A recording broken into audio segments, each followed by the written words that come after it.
Hey everyone, Livy here, back with another video, and today we are moving into our August 2025 monthly musings. So this is where I talk about all things life, books, and tarot oracle practice related things.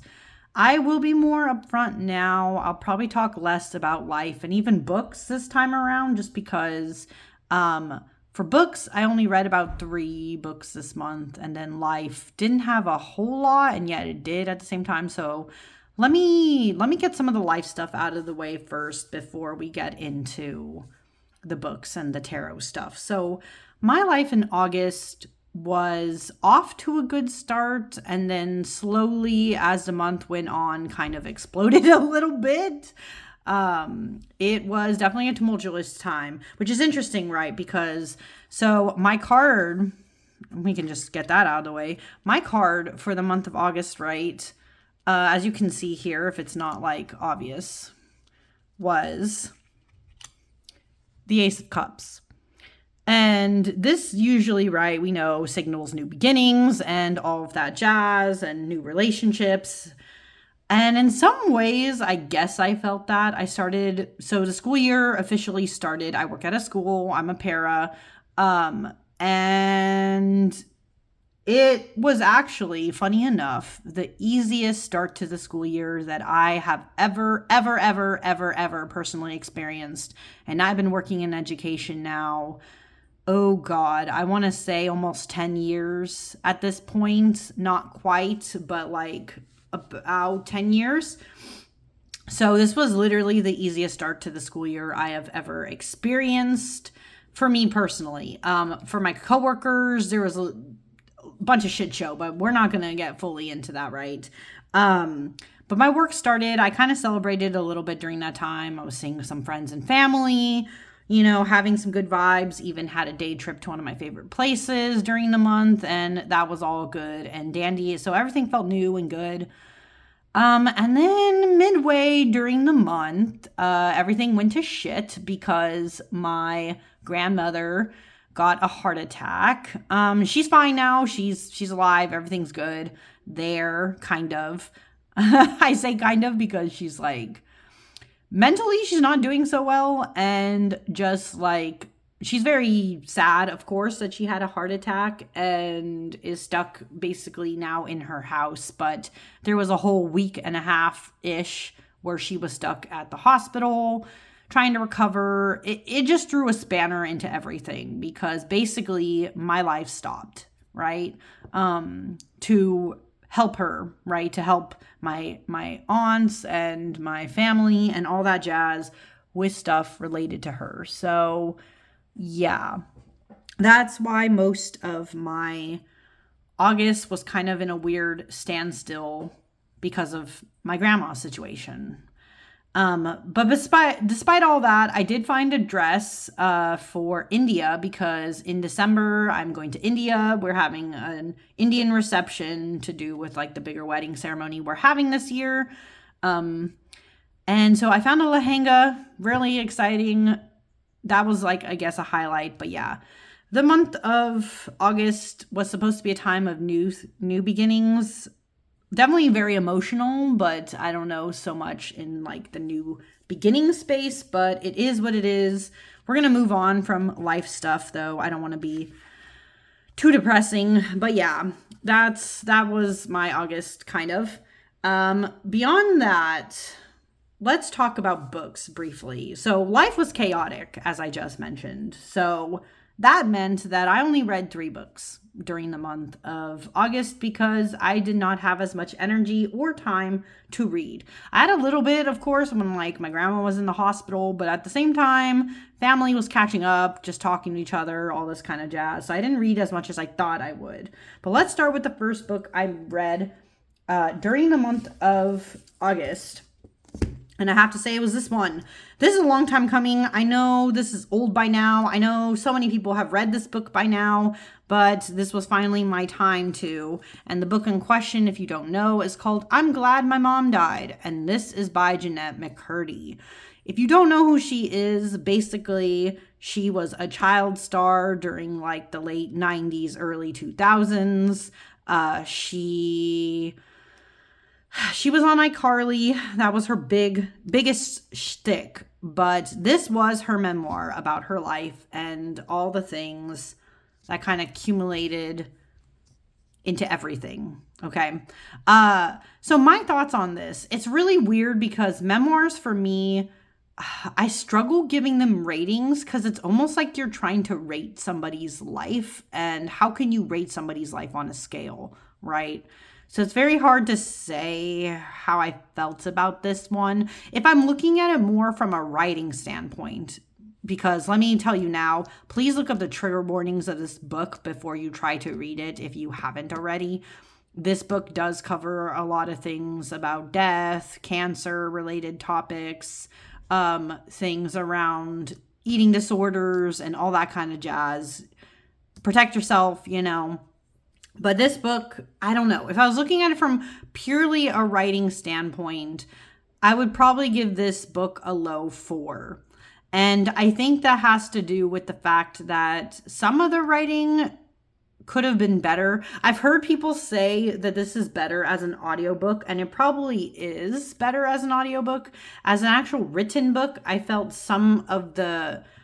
I don't know. People were like, oh, this book's supposed to be so funny. And I didn't really find it funny. I found it like kind of morbidly sad and like kind of cringe in the sense that like the way it's written, I know some of the jokes are supposed to land, but for me, they didn't land as much. It just felt really sad. And my mood did go down a lot reading this, which is funny. I don't know. In some ways, like I struggle with memoirs. I like reading them, but at the same time, I always get like really depressed because I like think about their lives and just sad for them and just all the shit they had to deal with. And her mom, by the way, is actually very, very awful. So the title is fitting.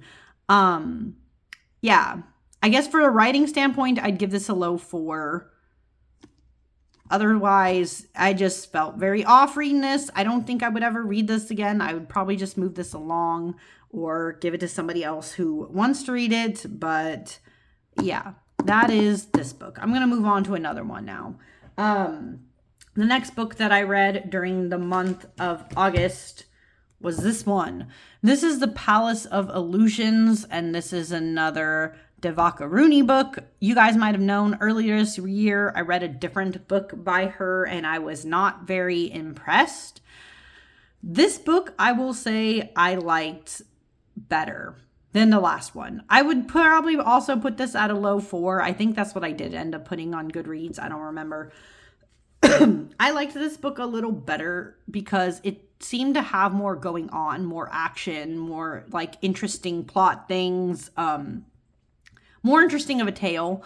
But in some respects, this book felt repetitive after reading the other one because this one also features like this whole plot arc where her and her husbands, so the main character, what was her name? Panchali. Okay, Panchali, right? She ends up in a situation where she has 5 husbands, and that is cray-cray for the time.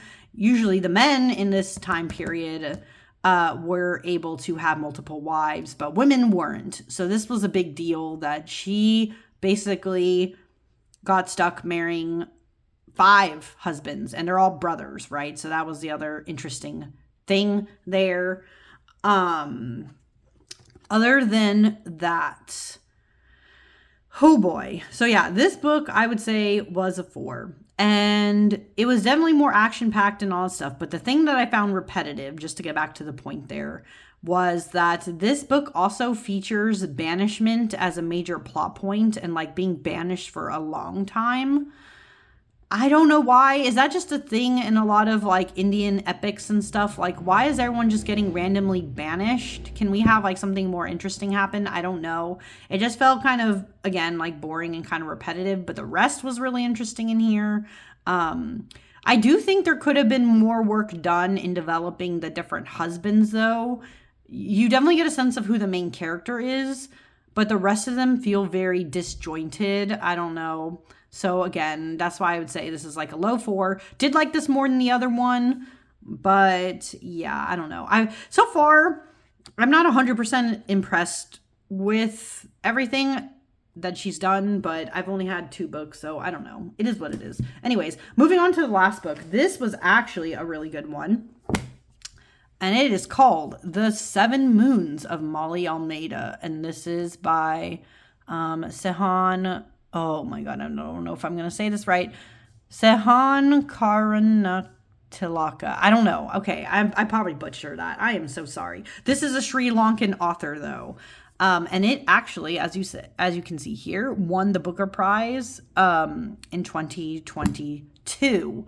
And this book, I have to say, was really, really fascinating. So basically, if you've ever read Ian Colfer's The Wish List, this is kind of very similar to that, except the stakes in this one are like 10 times higher.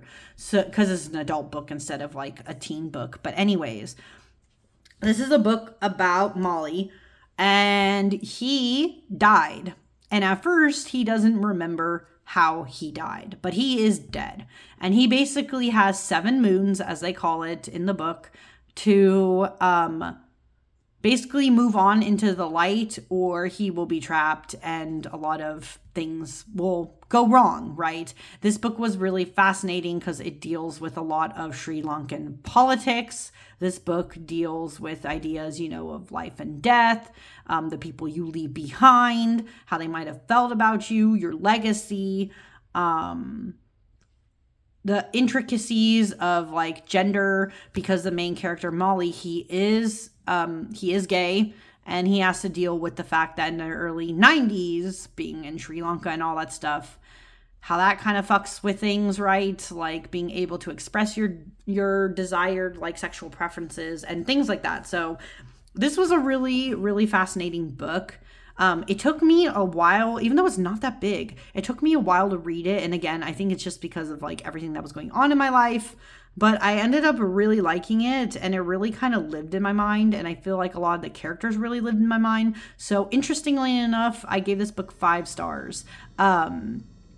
Really, really good. I would recommend it to others. But yeah, we are now going to move on, I guess, into our tarot and oracle space. So I already showed you guys my cards. My card of the month, it was, in fact, the Ace of Cups, just like this.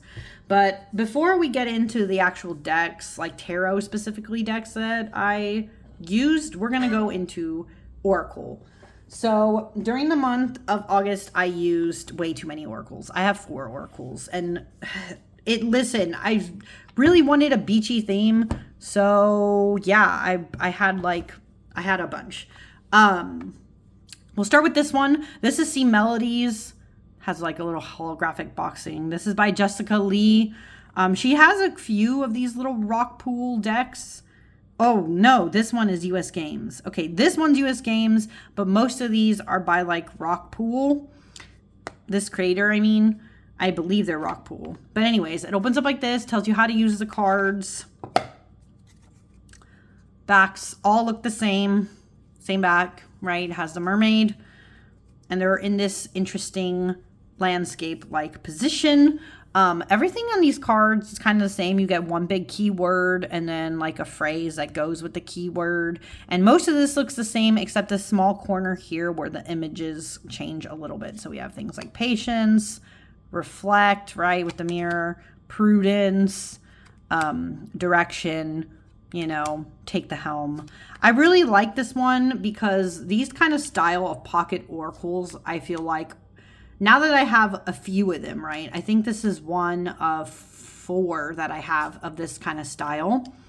What I've discovered is that they're very good at getting straight to the point, clear messages, especially when you're doing readings that are big. That's what I discovered with this one. It went good with another deck that I'm going to show in this video, a tarot deck specifically. But it also, of course, went really well with all the other oracles. But yeah, this is See Melodies. It's not like groundbreaking work here, but they work. I really recommend these if you are not sure about oracles, but you want something straight to the point. I feel like these kind of do the job, these in this style. But this one was See Melodies. And then I guess I have to talk about all these kind of at once, or maybe not, but I used these 3 the most this month. yeah, in terms of oracles, I use these three the most, and I use them mostly in combination with each other, although I feel like I use these two a little bit more than this one. And I guess I'll talk about Seashell first. I talked about this last year too. I did use Seashell Oracle last year. Also, this is a Broccoli Mag deck, by the way, just so you know. Still find the backs of these very boring. It literally just has a shell, as you can see. You can see it in the light, but if I went like this, you can't see anything. So I don't like these backs. This is the one thing about their deck so far. I have not been impressed with their backs. But this is the deck itself. Seashell Oracle. This one is beautiful. I love the sea theme. I love the way it's collaged together. I do think the keywords or the titles, because to be honest, most of them are like titles and then it gives you like 3 keywords. I do think a lot of them are really good. But this is the same thing I encountered last year with this deck. So I think that's kind of like my solidifying opinion with a lot of these Broccoli Mag decks, is that I don't actually like the fact that they have so many keywords, because I don't know what it is with me and my brain. The more keywords a deck has, the less likely I am to like it. I really kind of want 1 or 2 at most keywords to kind of reel the deck in, especially because I think my problem is, for instance, even with this wave card, right? You have force, repercussion, and movement all in here. But all those are not necessarily the same thing. So you kind of get lost in like keywords. You're like, which one is actually applicable? Like even this one, Genoa or Genonia, you have in distance, turbulence, and reward. Those are like very disparaging different things here, right? So as an Oracle deck, I don't think this one works as well, to be honest. I don't think a lot of I have only 2 of their decks, but the 2 that I have, that's been my biggest shtick with it. And I really felt it mostly with the Seashell. It's not as good on its own, which is weird because it has, multiple keywords. It's just kind of confusing. And so it kind of works better when paired with others, I've noticed this month. It went really good with the Dreaming Waves Oracle, which is what I'm going to talk about next. Definitely went the best with that one. But I don't know. There's something about these Broccoli Mag decks that I'm not as impressed with. But that's Seashell. Then we have probably, which was my favorite Oracle of the month, which was this one, the Dreaming Waves Oracle. And if you don't know, this is the same creator as the Healing Waves Tarot. So if you have this Oracle, do you need the out of print, very hard to find tarot? No, not in my opinion, because you just need this, to be honest. These are the beautiful backs. I think you guys can tell in the lighting. It's edge in a light blue to match the backs. Very beautiful. And these are the cards. It is a thinner rose petal finish, but they're not actually, this deck is not too, like, it does clump a little, as you can see, but it's not too bad. I guess it's because it's on the thinner side, so it makes it a little easier. But anyways, this deck. I loved this deck. This deck was very good. And as you can see, this one also has a thing where it does have multiple keywords, even though they're a little hard to tell. It does have multiple keywords, but most of the cards, and this is probably why this deck works compared to the one I just showed, is that at most you usually have 2 to 1, right? Usually just 2 or 1 keywords on this one. There's very rarely where some of the cards had 3, as I showed you, like the Manatee has 3. But most of this deck is pretty clear and easy to read, right? The keywords are very straightforward, and it works. I got a lot of really great messages from this deck. A lot of it was telling me more towards like personal growth. So that was interesting for August, like a lot more themed in that way. I got this card a couple times. It turns migration, even the Sandcastle card. It's so funny as I'm flipping through this too. There's a lot of cards here I didn't for sure get. So some of these feel still new to me, which is also beautiful. but I use this deck a lot. This was probably my favorite. This, of course, went with basically every single deck that I'm going to show for tarot this month. It worked with other oracles. Obviously worked the best, I think, with Seashell and Sea Melodies, but I did pair it a lot with Llamas, so I'm going to show that next. But yeah, this was a really beautiful deck. I love the illustrations, the watercolor work. This works for me. This is perfect. This is probably my fave out of anything I've seen from this creator, and I am very glad that I backed this Kickstarter. But this was a Dreaming Waves Oracle, my favorite Oracle of the month. And finally, last Oracle which I also used last year, if you guys remember. This is the Seasons of the Witch Llamas Oracle. This deck is definitely up there. I don't love it as much as Mabon. I've already talked about that before, but I still love this deck a lot. These are the backs, beautiful. The edges match. This is Rock Pool. So this is a mass market compared to the other two you saw that are more indie. Sea Melodies is also mass market, but those two were indie. This is mass market. I got this card a lot during the month, which was very fitting. I was in Leo season for part of it. That's my season. This card I also got a lot. Oh, wait, I pulled a lot of these out. That's right, because I was journaling with these. So those were a lot of cards I got. This card. Even the Sunburst, which is like on the cover. I got this card once during the month. Very powerful stuff. I still love this deck. I think this deck works incredibly well. If you are someone who's been on the fence about any of the Seasons of the Witch deck, my honest recommendation is get the one for the season or themes that you think you love the most, and you will not regret it. I say that because this art style in particular with this this artist who's done a few of these, Tihana Lokovic, they go with a lot of different decks. They are very, very good. The phrasing and like the keywords, because you see, oh, I got this card a few times during the month too. Like even this, like invite your truth forward and invoke the power of healing, growth, and the true essence of who you are. Very quick to the point. You know what the message is, right? You can look in the guidebook too, because the guidebook does have some good like write-ups and stuff. But you kind of don't need to, because it just gives you your keyword, gives you the little message, and you're good to go. So I really do like the Seasons of the Witch decks I have. This one especially is like number 2 on mine. Mabon is number 1. And Imbolc is the other one I have. And I really like all 3 of those. I would recommend all 3 of those. I don't have any other ones. At this time, I don't think I will be getting more of them. Just because some of the themes and stuff... they just haven't called out to me quite like these have. But I do recommend Llamas. It was really good.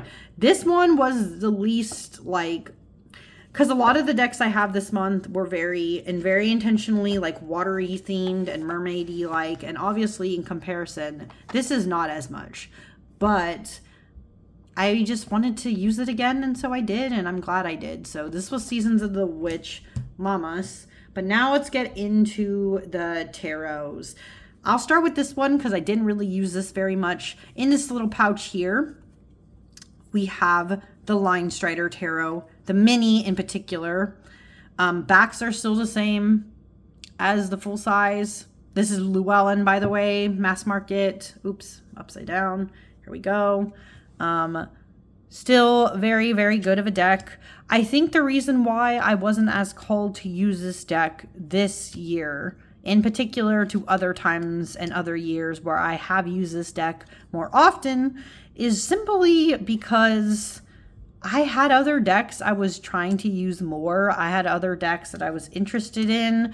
I had more of a stronger call to use the more watery decks. This deck is still watery. I would say this is very watery and airy of a deck. It has a lot of white space. But yeah, I don't know. I just wasn't as interested this year in using this, and that's like fine because I have used this deck a lot in the past. This size in particular works for me and with my small hands, but also just in the sense that I'm not a fan of white space a lot in decks. Black, fine. Other color, fine. But I'm not a fan of white and white space. So in the smaller size, it works because the images are a little bigger, or they feel a little bigger compared to the white space. But yeah, some people really love this deck. Some people don't like this deck. It's just one of those that's been around a while. I don't think there's a lot you can really say. Shuffles really well even in the small though. But yeah, this is the Line Strider. I don't want to talk too long about it. You guys have seen this deck a lot. You guys know I have this deck, that I've used it a lot. I just didn't use it as much this year, except for like one reading or so. And honestly, again, that's like fine, because I was using more of some of the other decks. So let's get into some of those. Another one I didn't use that much, but always works well too, is this deck. This is my Morgan Greer Tarot from US Games in a tin. This is personally, I think, the best probably version you can get of this. Yes, there's a full size, but the way that this tin, how sturdy it is, and just easy to use and take around and go everywhere, I don't know. I feel like this would be the best, but these are the backs. They are the same as the full size. Cardstock is decent. US Games, very thin, very easy to use. You could bend it every which way, ruffle it. It's going to bounce back. It's good. It's decent, right?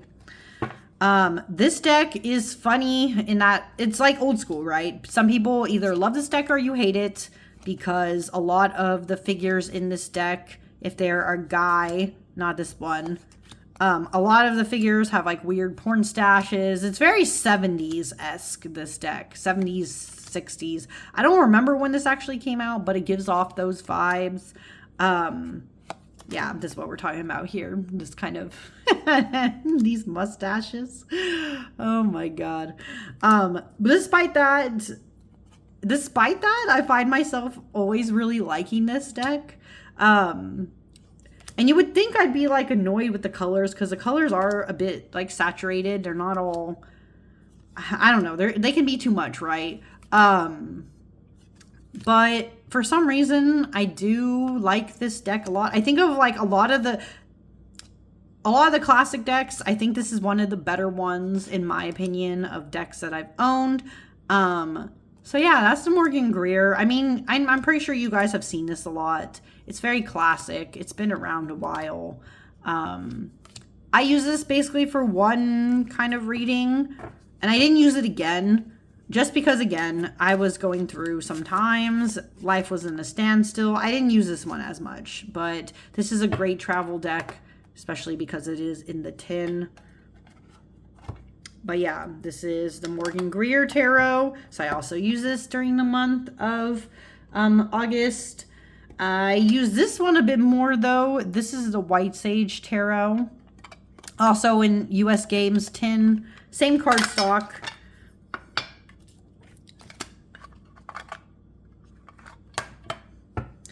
These are the backs. Backs are okay. I've been very neutral about their backs. It is what it is.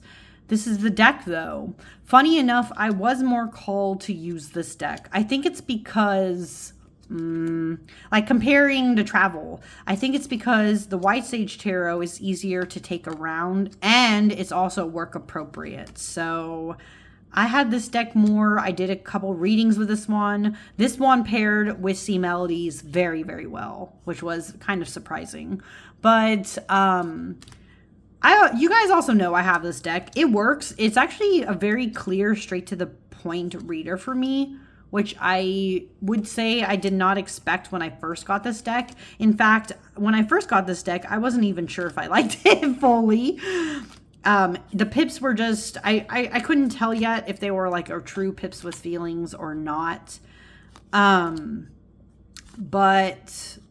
I don't know. Every year I kind of like using it. I like taking this deck a lot with me to the beach though, because of the vibes are very beachy. So I tend to use that more during like beachy times or during August, during the summer. I don't always otherwise pull it out, but yeah, this always makes me feel like the beach or like going to the beach. So I tend to grab it more during that time. And it shuffles really well because it's the same size as the Morgan Greer, which is also a great size for a deck in general, in my opinion. But yeah, White Sage Tarot. I probably use this one the most actually this month. Yeah, I probably use this one the most out of all the decks. But I am going to show 2 more decks for tarot, and then we can get into some other stuff. First off here, this is an indie deck. This is the Oceanum Arcanae, also known as the Ocean Tarot. This creator, Taylor Bryn Holquist Todd, I don't know if you guys, there you go, you can see in that lighting. She's done basically a deck now for every element. So this is the ocean one, but she has a fire one, she has an earth one, and then I just recently backed the Kickstarter for the bird one. So there's also going to be a bird one. I don't know when that's coming out though, but yeah, I backed it. These are the beautiful backs of this one. It's got this copper edging here. And this is the deck itself. I do love this deck. I love the ocean vibes. I love the way things are illustrated. Out of all of them that I've seen, this one so far is still the favorite. She has a lot of different decks. I don't have all of them though. This is the only one that I've really been gravitating towards besides the, incoming bird one. But even with the birds, I do love birds, which is why I backed it. But even the bird ones, I have a feeling I'm not going to like it as much as this one. But I don't know. Who knows? Maybe I'll get it and be like 100% impressed and then want the bird one for forever. I don't know.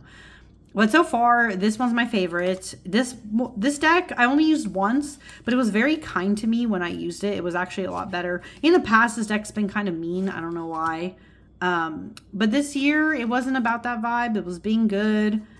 And I just really like this one.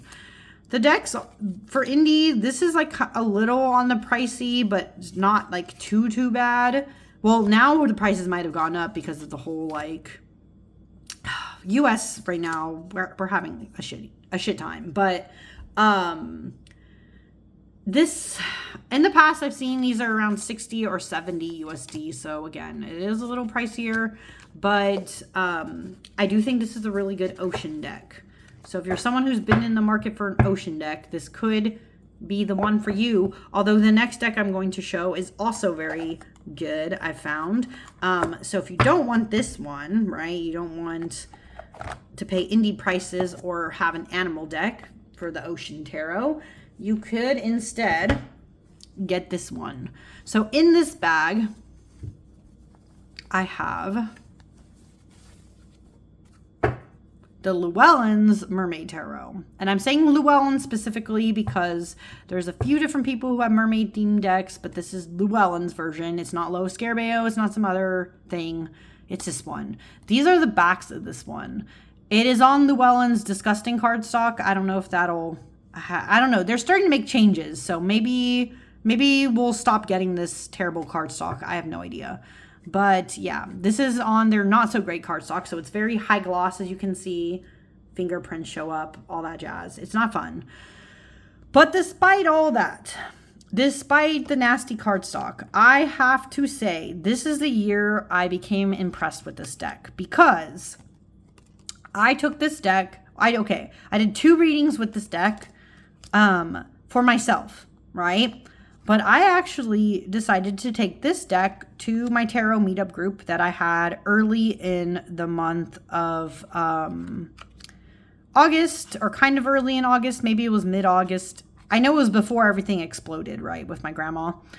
I took this deck to tarot meetup, and everyone was very impressed with this deck. Which is kind of funny. It's just always funny when people like really like a deck that you're like, oh, really? You do? You like this one? But it read really well, surprisingly. It is a good deck. I will say the art is very interesting, but just the different depictions too are just really beautiful. With this one, very to the point. It does depict some scenes that are a little, I don't know, they might be considered a little graphic for some, but yeah, I took this to tarot group. People really liked it. And even more than that, which was really funny, is that people wanted me to give like readings. So after we had tarot group and we were just talking about court cards and stuff and explaining like how they work in a reading, which basically I have a video for that, by the way. So court cards in practice, maybe watch that. I don't know if you haven't. That's what we were talking about. And then afterwards, people wanted readings. So I gave like 3 people readings with this deck. And it worked really well for them. So yeah, the Mermaid Tarot in that way was impressive. I didn't use it as much for myself, but it worked really well for other people and it gave them the insight that they needed. And yeah, I'm glad it worked. It does shuffle okay, but yeah, it's just not the greatest cardstock. Every little ding and dang, it just destroys this one kind of. So I don't know. It's not Llewellyn's shining moment in cardstock here, but I do think this is a good deck. I do like the topic. I do think the mermaids are pretty well done. So I would recommend this one. But yeah, wow. That is it, actually. That is all the decks and things I did in the month of August this year. At the time of me filming this, it is September, and I feel like I already am going to have a lot more to talk about with September, but I'll get to that when the time comes. But for now, thank you all so much for watching if you did watch this far, and I will hopefully see you guys again next time. Bye!